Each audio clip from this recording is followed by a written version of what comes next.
Hi, I'm Coach Renee. Welcome back to My Story for His Glory, and welcome to a new year, 2026. Today I want to share a story about a woman named Hagar. I write about Hagar in my book, Love Notes to Self by Coach Renee, because there was a time in my life when her story truly rescued me. In the book of Genesis, around the 21st chapter, we find Hagar and her son Ishmael facing a difficult situation. They had been rejected by those who were once gratefully surrounding them. Now, the single mom and her child are abandoned, disowned, and alone in a dry, desolate place. Her hopes and dreams neglected, and all the promises made to her dismissed. What she once carried in her womb, her dream, her purpose, her boy, were now lying in the desert, exposed and waiting to die. All her efforts and plans meaningless at this point, unheard, unseen, and unloved. Her disappointing story, unfortunate circumstances, her failure, guilt, tragedy, trauma, had all sentenced her to silence forever. Then we read in Genesis 21, starting at verse 17, "But God heard the boy crying, and the angel of God called to Hagar from heaven, 'Hagar, what's wrong? Do not be afraid. God has heard the boy crying as he lies there. Go to him and comfort him, for I will make a great nation from his descendants.' Then God opened Hagar's eyes, and she saw a well full of water. She quickly filled her water container and gave the boy a drink, and God was with the boy as he grew up in the wilderness. He became a skillful archer." You see, God heard the voice of her child. Even when Hagar herself could no longer bear hearing the desperate cries of her only son, God heard him. God opened her eyes. God had a plan for this child. Despite the messy situation, the scandals, and bad decisions, her child's voice mattered to God, and it was heard. When I read this, it changed my perspective and opened my eyes. I can still feel its impact today. The God of heaven and earth heard my voice. He saw my situation and rescued what I had birthed, refreshed it, restored it, and returned it to the purpose and plans He had for it.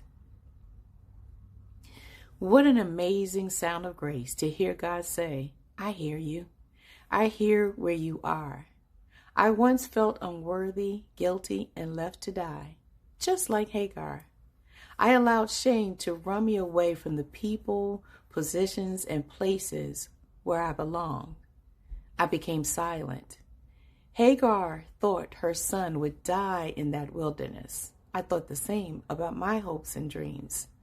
But the God who sees also hears.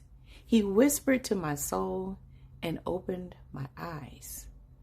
When I felt sent away and left to die, God heard my voice. God showed me favor and brought me closer to Him. He did not remove me from the wilderness. Instead, He gave me provision in the wilderness and ownership of it. My wilderness transformed into a mighty story that would one day heal others and bring Him, yes, glory. It became my lesson plan, my place of provision, my story, all for His glory.